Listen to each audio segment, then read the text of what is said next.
Your toughest opponent in chess isn't across the board, it's inside your head. Chess hijacks your attention with glittering tactics, hijacks your dopamine with near misses and rating pings, hijacks your time sense in time trouble, and hijacks your logic with biases you can't feel until the blunder lands. Tonight, we'll show exactly how chess gets into your brain, what it pulls on, what breaks when it pulls too hard, and then we'll take the wheel back with simple routines that give you control without killing the joy. No mysticism, no guru talk. Neuroscience, psychology, and moves you can use in your very next game. Start with a story you've lived. You spot a tactic, an undefended bishop near your queen's line, a back rank motif, a knight fork one tempo away. Your heart rate bumps. You imagine the sequence in crisp cinematic cuts. Check, capture, recapture, win. That image is a prediction your brain just built, and prediction is gasoline. When a prediction might come true, your midbrain drips dopamine, the same reinforcement signal that trains habits and games addictions. You feel the urge to move now, to cash the imagined win before reality walks in. That urge is not you being impulsive. It's a normal learning signal arriving at the worst time. Chess weaponizes it with almost wins on every move. Now the second hook, time. In chess, you own a clock that looks objective, but under stress, your time sense bends. As the seconds fall faster than your confidence, your prefrontal cortex, the part that does deliberate planning, loses influence. The brain leans on cached patterns, on chunks you've seen before. Pattern power is why experienced players can play well fast, but it's also why we hallucinate. We force a familiar pattern onto an unfamiliar position. The board didn't change, our sampling did. Chess hijacks us by putting prediction, reward, and time on the same lever. What exactly is your brain doing when you see a position? Not scanning all 64 squares like a camera. You zoom to salient features, king safety, loose pieces, alignment of rooks and queens, knights in jumping distance. Experts don't see more at once, they see better. They group pieces into chunks, microstructures like fianchetto plus half-open file, weak complex around dark squares, hanging piece plus overloaded defender. Those chunks compress 1,000 details into a few labels. Compression is power until it steers you wrong. When a position looks like a known chunk but has one hidden exception, your brain can miss the exception because the chunk felt complete. I knew this tactic becomes, I moved too fast, but underneath it was, my chunk map was wrong by one square. Bias number 1, confirmation bias. You get an idea. I can win that pawn with tempo, and then you search for evidence that you're right. You half-read the opponent's resources. You see what you want to play and avoid calculating what hurts. Good players don't avoid this bias, they schedule time to attack it. They literally have a try to refute my move step before they move. Bias number 2, anchoring. Your first candidate move sticks. Even when a better plan appears later, you keep comparing it to the first anchor instead of comparing plans to the board's demands now. The fix is machining.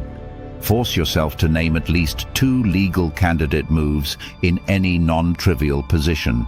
Then compare both against the same threats list. Bias number 3, sunk cost. You've invested 5 minutes into a fancy tactical line. Midway, you see it probably doesn't work. You push anyway because the cost is already paid. That is how blunders are born. The cure is to treat minutes spent as gone. Your only job is to pick the best move now. Bias number 4, loss aversion.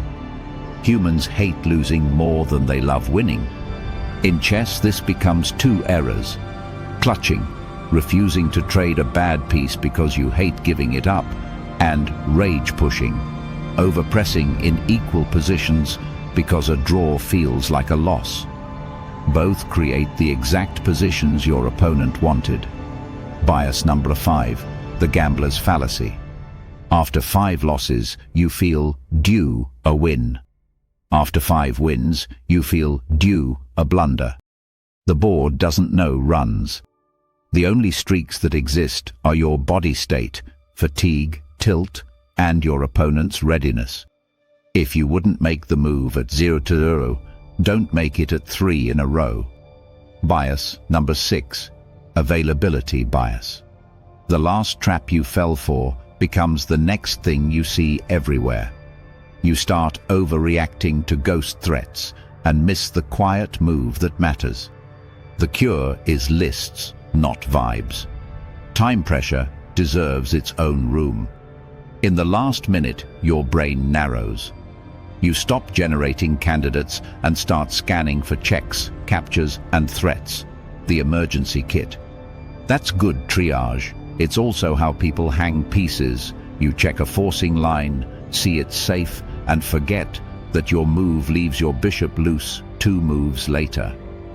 Chess hijacks you here by rewarding speed with survival, sometimes training you to trust your fastest thought right when you need your slowest safe check.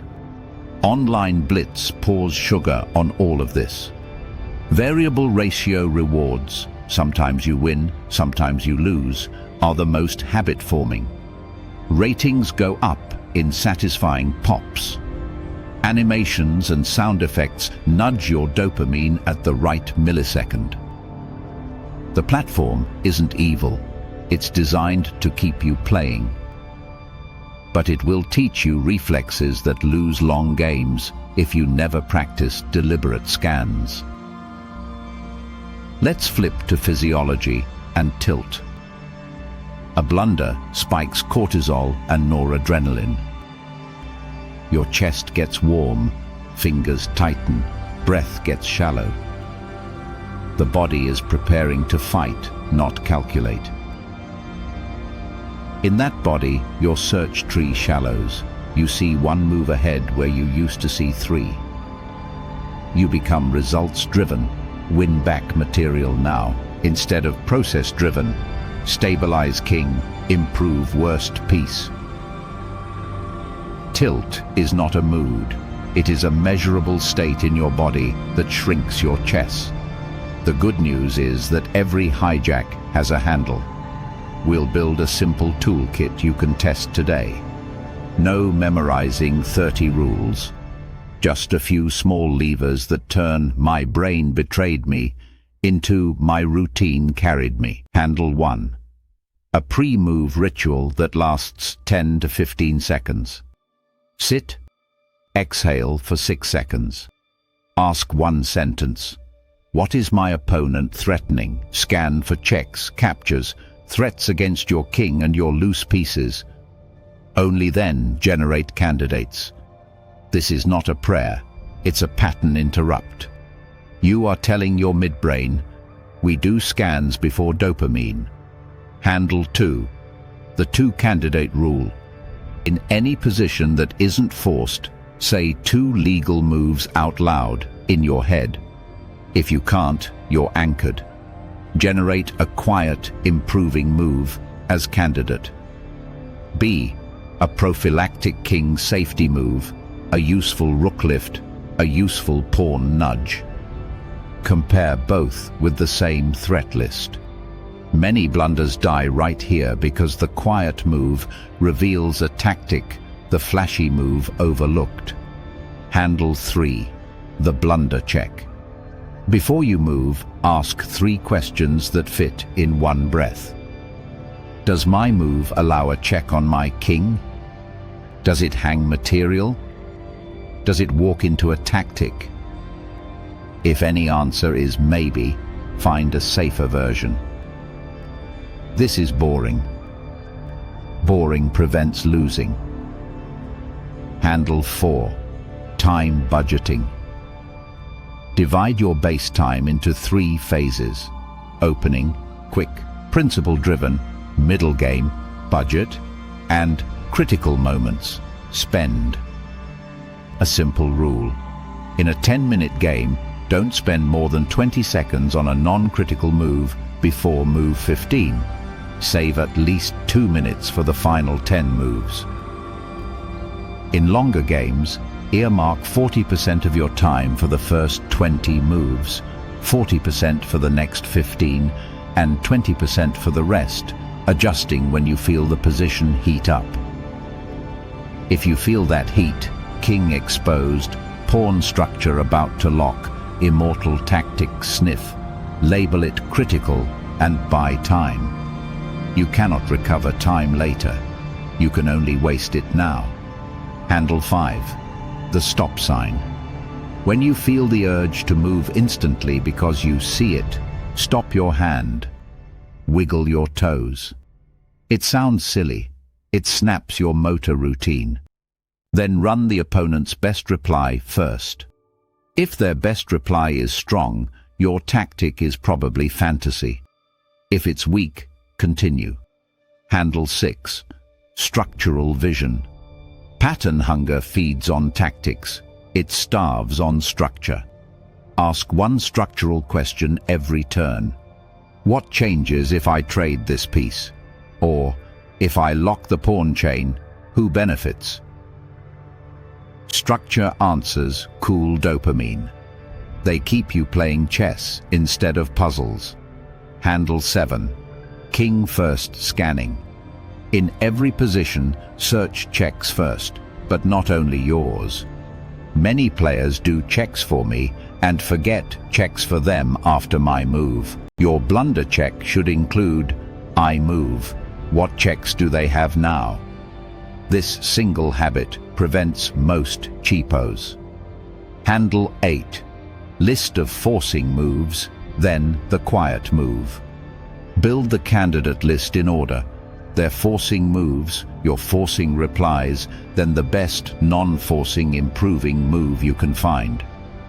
This order prevents tunnel vision. Handle 9. Tilt protocol. After a blunder, do not instinctively rematch. Stand. Inhale for 4 seconds. Exhale for 6. Name the emotion. Anger, fear, embarrassment. Naming reduces load. Drink water. Decide in a calm minute whether to continue. If you've lost 2 in a row to the same mistake, end the session. You are not weak. You are protecting your rating and your training. Handle 10. Blitz hygiene. Hide ratings and the eval bar during training. Turn off sounds.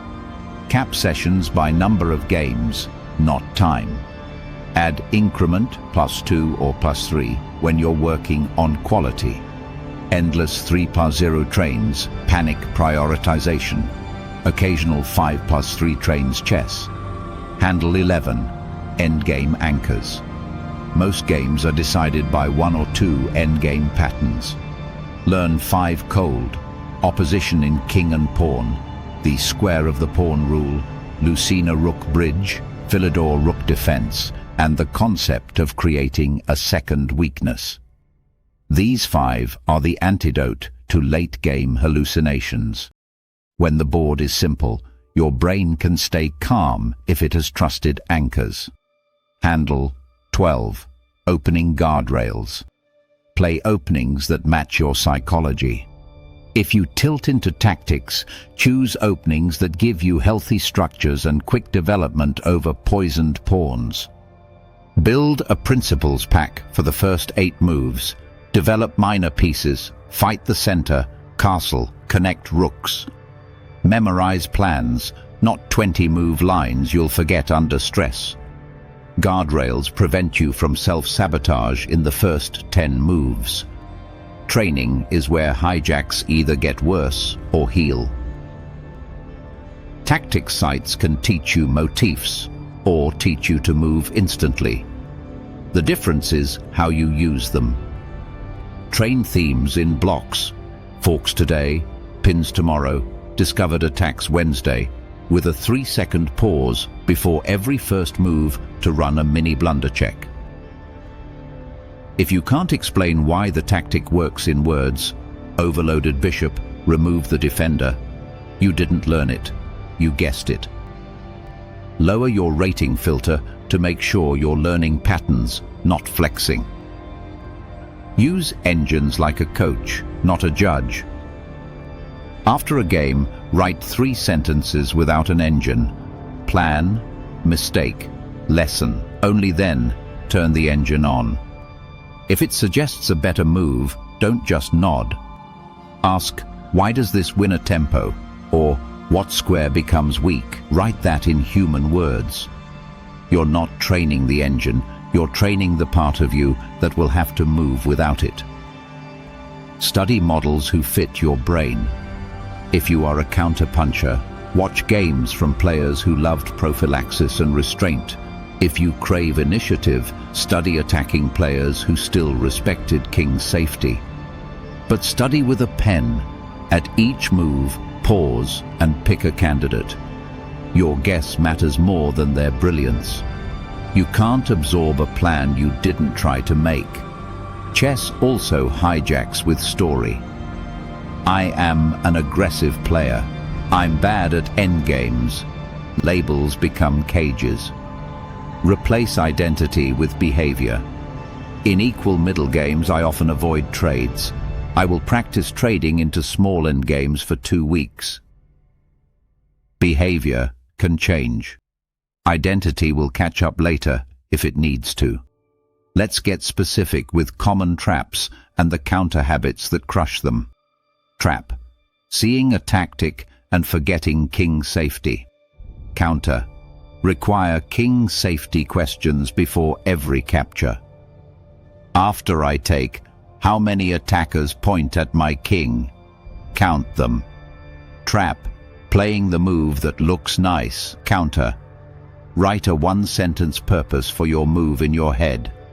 This move fights for the d5 square and stops. Ng4. If you can't name a purpose, you're decorating the board. Trap: automatic recapture. Your opponent takes your knight on f3.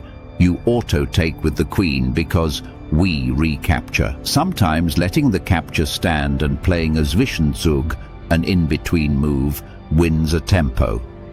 Counter: every time they capture, ask if you have a forcing move before recapturing. Trap: last move syndrome. You almost got mated on the back rank, so you make Luft. Your opponent switches flanks. You keep making Luft moves while the other wing collapses. Counter: after defending a threat, rescan the whole board. Threats move. So should your focus. Trap: I calculated it. You calculated a line and decided it's fine, so the position is safe. But what you calculated was one branch. Counter: after finishing a calculation, spend 5 seconds asking, what did I not calculate? Name a candidate for them you ignored. Check it. Trap: hurry when better. You have a winning position. You try to end it with a flashy tactic. You let counterplay in. Counter: when better, improve your worst piece and make a safe threat. Make them suffer. Don't gift them a race. Now the hijacks from the platform itself. Ratings are noisy. Hide them during sessions where you practice. Check rating once per day at most. Set your sight to confirm moves or your mouse to release to move if you pre-move blunders. If bullet lures you into hours, delete the bullet time control from favorites. You're not weak. You're designing your environment so the part of you that wants to learn can win. Let's visit time trouble again and give you a mechanical plan. With under 2 minutes left, switch to checks, captures, threats, scanning, and reject complication unless you must. Move every 4 to 8 seconds. If you reach an endgame, move even faster but safer. Avoid pawn moves that create new weaknesses. Shuffle pieces to keep the position inside your calculation radius. If the opponent has increment and you don't, you're in danger. Play to trade into a simpler ending and then flag them by playing instantly in trivial positions. Flagging isn't dishonor, it's using the clock the game gave you. But don't build your whole identity on it if your goal is improvement. What about nerves before a game? Your body isn't the enemy. Butterflies are fuel. 2 minutes before, breathe slow to drop your heart rate.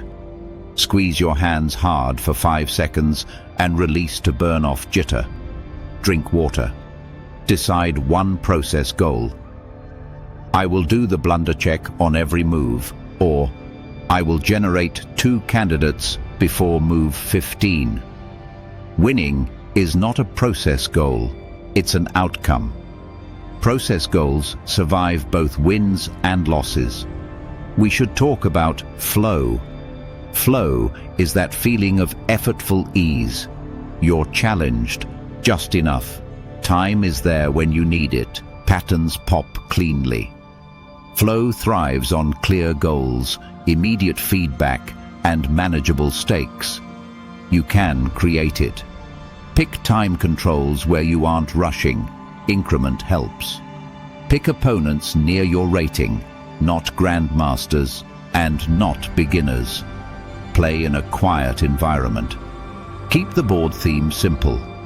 Disable distracting animations. Flow doesn't just show up when you're lucky, you can invite it. Now the brain candy. Why chess expertise doesn't come from one special chess area, it's a network skill. Visual areas track piece shapes and edges. Parietal areas help with spatial relations, night jumps, diagonals. The basal ganglia and midbrain reward system tune pattern libraries with reinforcement signals. That tactic works in this structure. The prefrontal cortex directs search and inhibition. Stop the impulsive blunder. Check the opponent's best reply. White matter tracts the brain's wiring, get more efficient with practice. Cues jump faster to the right places. That's why you can feel quicker after a few weeks of clean training. And it's why dirty training, hours of rage blitz, will make you quicker at the wrong things. Let's cement take control with a short, portable routine you can memorize. Before the game, 1 slow exhale, 1 sentence goal, 1 minute of opening principles in your head. King safety, center, development, rooks connect. On each move, threats scan, their checks, captures, threats. Generate 2 candidates, pick a plan sentence, blunder check, checks on your king, hangers, tactics against you, then move. In time, trouble, force scan only. Avoid creating new weaknesses. Simplify when safe. Prefer checks that limit their options. Move by a metronome in your head. After the game, write 3 lines. What was my plan? Where did it fail? What is one lesson? Then, and only then, engine. Then 1 tactic themed to your biggest mistake. If you missed a skewer, do skewers. On tilt. Stop. Name emotion. Breathe. Reset or quit. This routine is small enough to remember, strong enough to matter. It disarms the hijacks because it turns your game into a series of practiced moves in your head. Breathe, scan, candidates, check, move. The board is chaos. Your routine is not. Let's test it on a sample position you've probably seen. You have a rook on e1, queen on d1, bishops on c4 and g5. Opponent's king is castled short. Their knight is pinned on f6. The board screams sacrifice on f7 or tactic on e-file. Dopamine arrives. Routine time. Threat scan. Their king has back-rank defenders. Their dark-squared bishop covers h2. Any check on your king after you open the e-file. Generate two candidates, immediate sacrifice or simple rookie move. re3 with the idea of rh3 and mate net. Blunder, check the sack. After bxf7 plus, do they have kf8 neutralizing? Does your queen get trapped? Many tactics die under this light. Often the quiet lift wins cleaner than the flashy sacrifice. Your routine finds that. Another, you're worse out of the opening with a weak, isolated pawn. The board whispers, do something active, and you want to push a pawn that creates a new hole. Routine says, structural question. What changes if I trade pieces? In IQP positions, endgames are bad for the side with the IQP. So keep pieces, improve activity, seek a kingside initiative. A plan sentence becomes double rooks on the e-file, knight to e5, push f4 when prepared. The urge to lash out turns into a plan that fits the structure and your clock. We haven't talked about nerves of improvement, the fear that you're not smart enough. Chess is not a raw IQ test past the basics. It's a skills and habits test. The habits we're building are boring by design because they rescue you in the games that feel wild. Good blunder checks and two-candidate discipline will add more rating than rare brilliance will. You want fewer zeros, not more tens. Let's also defang, I don't have time, 10 minutes a day, done well, beats 2 hours of chaos. A simple week, 3 days of 10-minute tactics with pauses and explanations, 2 days of 15 minutes reviewing your last game with sentences before engine, 1 day of 20 minutes on an endgame chapter, 1 day off. That's enough to feel different in a month. Now, the part many avoid, facing your favorite mistakes. Make a short anti-me list. I hang back rank. I overpush pawns around my king. I ignore their forcing moves. I panic in endgames. For each, write an if-then. If my back rank is weak, then I make a luft or trade a rook. If I push a pawn near my king, then I counter-attackers defenders first. You can tape this near your screen. You are not trying to be perfect. You are trying to be prepared for your own habits. Let's close with an honest promise. Chess will still hijack you sometimes. You will still blitz out a move you wish you could grab back. You will still see ghosts and miss simple wins. The point isn't to become a robot. It's to build enough scaffolding that your best thinking shows up more often than your worst. You want your wins to come from the same routines that protected you in your losses. Tomorrow, when you sit down to play, remember that the beautiful trap is in your brain as much as it is on the board. Smile at the urge to move instantly. Wiggle your toes. Ask what they're threatening. Generate a second candidate. Write the plan sentence in your head. Run the blunder check. Then move. Do that move after move, game after game, and you will feel chess change flavors, from frantic to sharp, from hijacked to handled. The pieces don't get easier. You just stop giving them your steering wheel. And when the platform tries to pull you back for one more, remember, the game you win is not the one you click. It's the one where you breathe, scan, choose, and learn.